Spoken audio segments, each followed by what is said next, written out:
भैया सूर्यदेव, आपने मेरी उपेक्षा करके अपने भक्त सिंधु दैत्य को अतुल्य शक्तिशाली होने का वरदान दिया, किंतु इसका परिणाम आपने भी देखा होगा।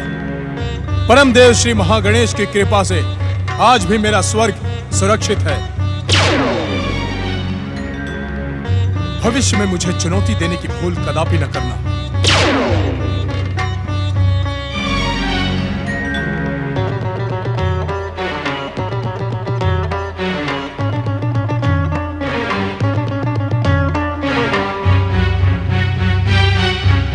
अब आप मौन क्यों हैं सूर्यदेव?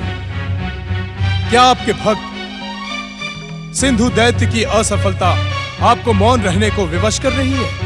भैया इंद्र, मुझे अपनी भूल पर पश्चाताप हो रहा है।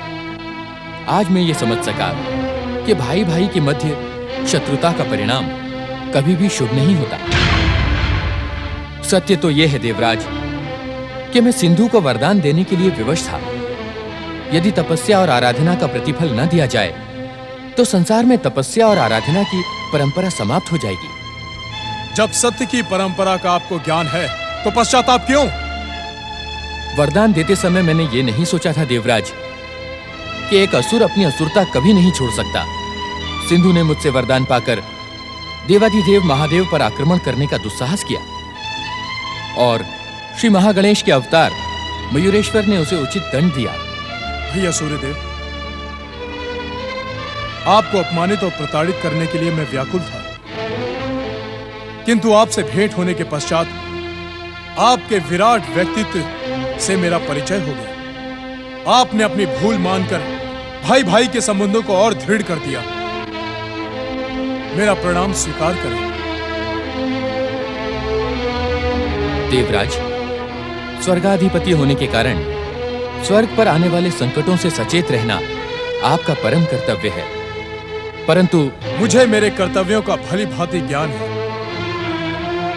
अब मैं वहीं जा रहा हूं जहां मेरा कर्तव्य मेरी प्रतीक्षा कर रहा है।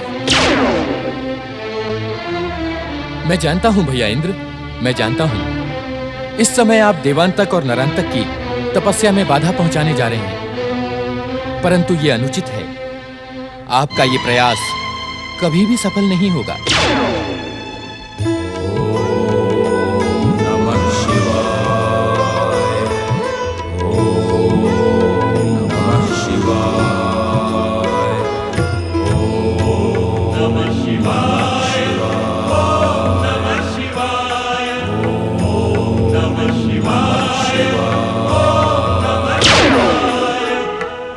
मैं जानता हूं कि तुम मेरे स्वर्ग पर अधिकार प्राप्त करने के लिए शिव आराधना कर रहे हो, किंतु तुम्हारी यह तपस्या मैं संपूर्ण नहीं होने दूंगा।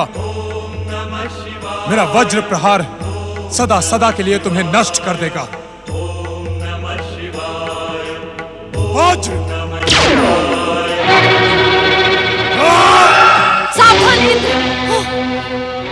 ज्येष्ठ माता दीदी, आप यहाँ? देवताओं के राजा हो इंद्र। नीति, धर्म और मर्यादा की रक्षा करना तुम्हारा कर्तव्य है। तपस्यारत तपस्वियों की हत्या करने की आज्ञा क्या तुम्हारा धर्म तुम्हें देता है? दुष्टता की ये शिक्षा दुष्ट देवताओं को किस नीति शास्त्र ने दी है? क्या तुम्हारी माता अदिति ने तुम्हें यही संस्कार दिए हैं?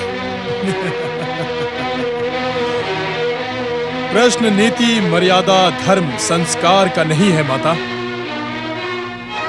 राजा और उसके राज्य के लिए भविष्य में जो संकट बने उसका अंत करना राजा का प्रथम कर्तव्य है। हाँ। किस कर्तव्य का स्मरण करवा रहे हो तुम? हाँ? अवसर मिलने पर भी अपने शत्रुओं को जीवित छोड़ना क्या उचित है? क्या इस भूल के लिए भविष्य इंद्र को क्षमा करेगा? भविष्य तुम्हें क्षमा करे अथवा ना करे, किंतु दैत्य माता अदिति तुम्हें कदापि क्षमा नहीं करेगी। आपके क्षमादान की मुझे आवश्यकता नहीं है माता। देवांतक और नरांतक हमारे शत्रु हैं और शत्रु का अंत कर देना नीति सम्मत है। सावधान इंद्र! यदि तूने तपस्यारत देवांतक और नरांतक पर वज्र प्रहार करने की भूल की तो मैं अपनी परम दैत्य शक्ति से तुझे इसी समय भस्म कर दूंगी। दैत्य शक्ति प्रकट हो।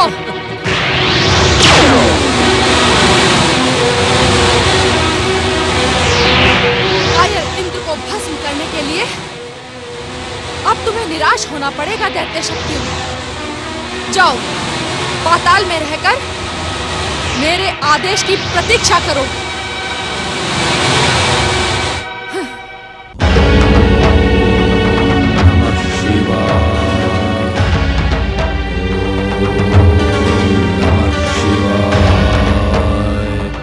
अपनी मूर्खता को विराम दो देवांतक नरांतक। मैंने तुमसे पहले भी कहा था, अब फिर कह रही हूं कि शिव आराधना में अपना समय व्यर्थ ना करो। शिव तुम्हें कदापि वरदान नहीं देंगे, क्योंकि वे महागणेश के अवतार श्री गणेश के पिता हैं। महागणेश ने पहले ही तुम्हारे लिए भविष्यवाणी कर दी थी कि उनका अवतार तुम्हारी मृत्यु का कारण बनेगा।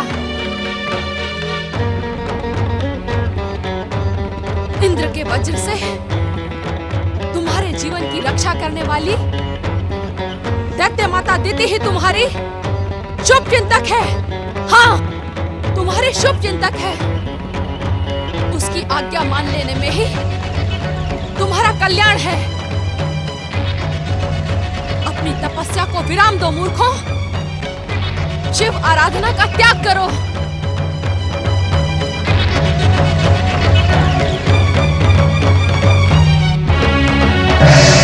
ओम नमः शिवाय। तू यहाँ भी आ गया गजमुख। तू मेरा पीछा कब छोड़ेगा? कब मुझे शांति से जीने देगा?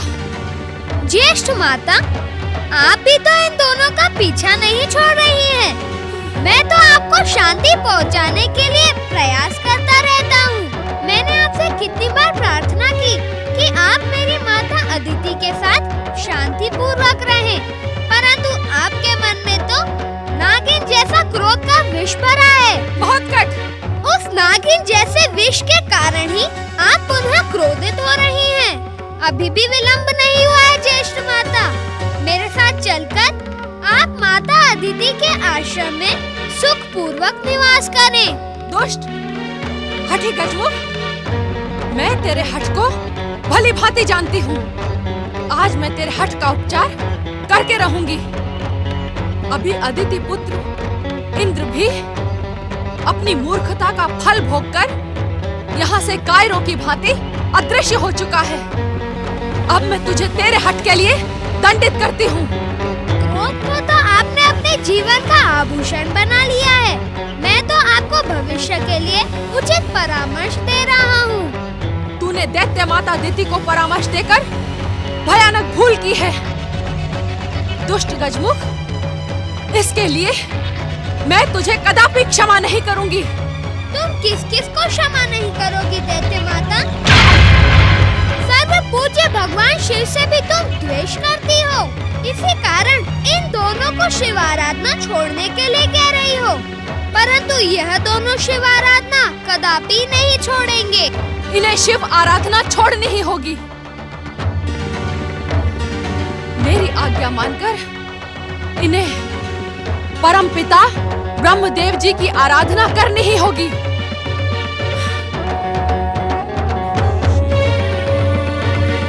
ज्येष्ठ माता, तुम इन्हें तपस्या का त्याग करने के लिए उस समय विवश कर रही हो जब इनकी तपस्या पूर्णता के निकट है। इन्हें वरदान देने के लिए भगवान शिव यहाँ पधारने वाले हैं। मेरी बात मानो ज्येष्ठ माता, यदि तुम भगवान शिव शंकर द्वारा इन्हें वरदान देते हुए देखना नहीं चाहती तो चलो मेरे साथ अदिति आश्रम। तू मुझे और क्रोध दिलाने की भूल ना कर मोहतकट, अन्यथा मैं अपने क्रोध से दैत्य शक्ति प्रकट कर तुझे क्षण मात्र में भस्म कर डालूंगी। ये वो गुण नहीं है जिसे चींटे खा जाए। दक्ष पुत्री दिति, श्री महागणेश के अवतार महोत्कट को भस्म करने की बात कहकर तुम अपने और दैत्यों के सर्वनाश के पथ पर आगे बढ़ रही हो। सावधान!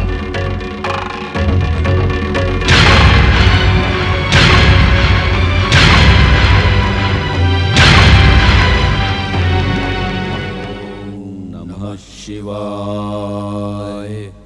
आंखें खोलो देवांतक नरांतक।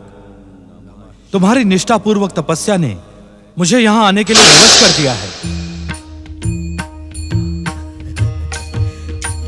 देवाधिदेव महादेव शिव शंकर की जय। हम तुम पर प्रसन्न हैं देवांतक नरांतक। अपना इच्छित वरदान मांगो। महादेव, हम त्रैलोक्य में पुनः दैत्य साम्राज्य स्थापित करना चाहते हैं। हे चंद्रशेखर, हम दानव, मानव, देवता सभी को अपने अधीन करना चाहते हैं। हमें ऐसी महान शक्ति दें जिसे संसार में कोई चुनौती न दे सके। भोलेनाथ, यह तो वरदान में संसार की कोई भी शक्ति और वैभव छोड़ना नहीं चाहते। यह चाहते हैं कि वरदान पाने के पश्चात इनके अतिरिक्त सभी निर्बल, दीनहीन होकर रह जाएं। क्या इन्हें ऐसा वरदान देना संसार वासियों के प्रति अन्याय नहीं होगा? दुष्ट गजमुख, तू इनके वरदान में भी बाधा पहुंचा रहा है। तेरा ये साहस। दिति,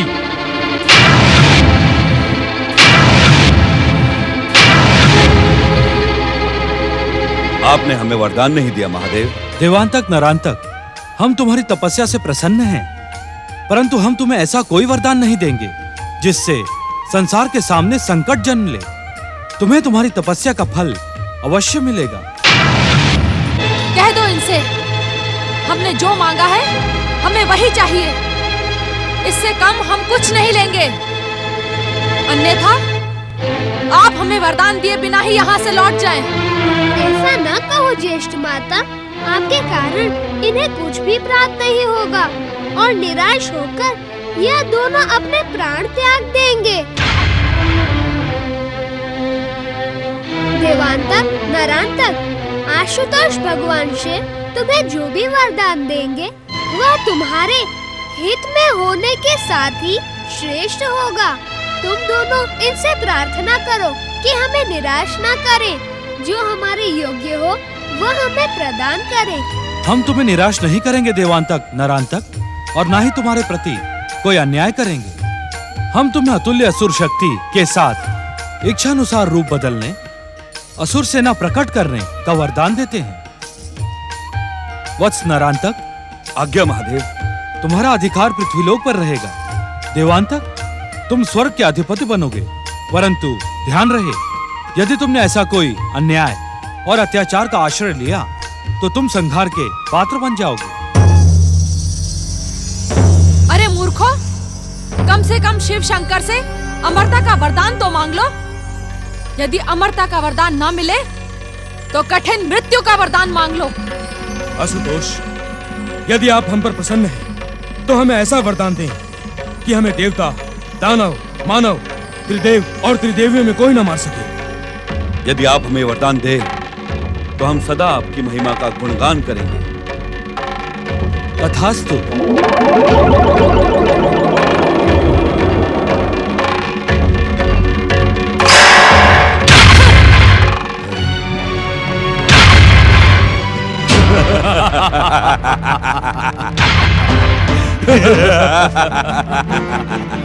अधिक चतुराई दिखाने का परिणाम ऐसा ही होता है दैत्य माता। अर्थात परम देव श्री महागणेश दानव, मानव, देवता और त्रिदेवों में तो नहीं आते। अब उनके अवतारों के हाथों इनकी मृत्यु का मार्ग तो सरल हो गया ना।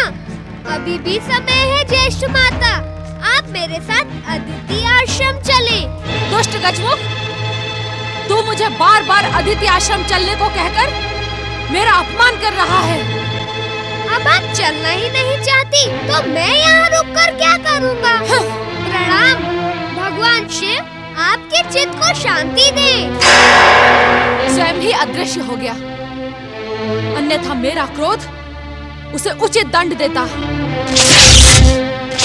दैत्य माता दीदी, हमें इसी समय दैत्य गुरु के पास चलना चाहिए। अवश्य।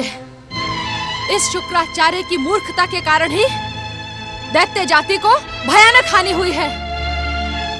यदि तुम दोनों शिव आराधना ना करते तो मैं तुम्हें ब्रह्मा जी से अमरता का वरदान दिलवाती। अब इस शुक्राचार्य को प्रताड़ित करना ही होगा। चलो। ओम शिवाय नमः। ओम शंभुवाय नमः। ओम देवाधिदेवाय नमः। हे आशुतोष भगवान शिव शंकर, देवांतक और नरांतक ने आपकी आराधना करते हुए कठोर तपस्या की है। अब आप उन्हें इच्छित वरदान दें, यही मेरी आपसे विनम्र प्रार्थना है।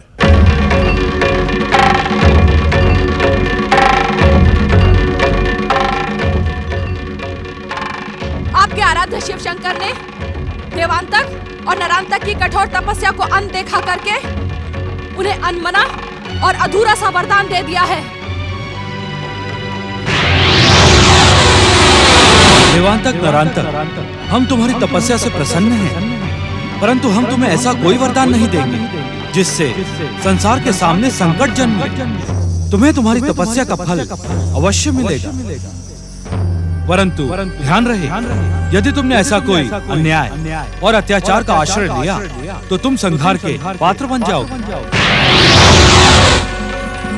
दैत्यों के आराध्य बनने का ढोंग करने वाले शिव नहीं चाहते कि दैत्यों का उत्कर्ष हो। वे दैत्य साम्राज्य को तीनों लोकों में स्थापित होते देखना नहीं चाहते। और इसके दोषी आप हैं शुक्राचार्य, आप। अपनी शिव भक्ति के कारण आप दैत्यों को शिव आराधना का परामर्श देकर उन्हें भ्रमित करते हैं। भ्रमित। अपना दोष दूसरे के मस्तक पे मढ़ देना आपका स्वभाव बन गया है दैत्य माता। देवांतक और नरांतक महादेव से इच्छित वरदान अवश्य प्राप्त करते हैं, परंतु आपकी उपस्थिति ने शिव को क्रोधित कर दिया है। आपके कारण दैत्य जाति की भयानक हानि हुई है। दैत्य जाति आपको कदापि क्षमा नहीं करेगी। आप अपने क्षमादान की चिंता करें शुक्राचार्य। अब वो दिन दूर नहीं जब भोले भाले असुर और दैत्य अपने दैत्य गुरु को दैत्यों का बैरी समझने लगे। आपकी प्रेरणा से ये कपोल कल्पित असत्य यदि प्रसारित हो भी गया तो सत्य के एक ही झटके से वह चरमराकर ढह जाएगा। दैत्य गुरु शुक्राचार्य दैत्यों के सच्चे हित चिंतक है। दैत्य जाति का उत्कर्ष और कल्याण यही मेरे जीवन का एकमात्र उद्देश्य है।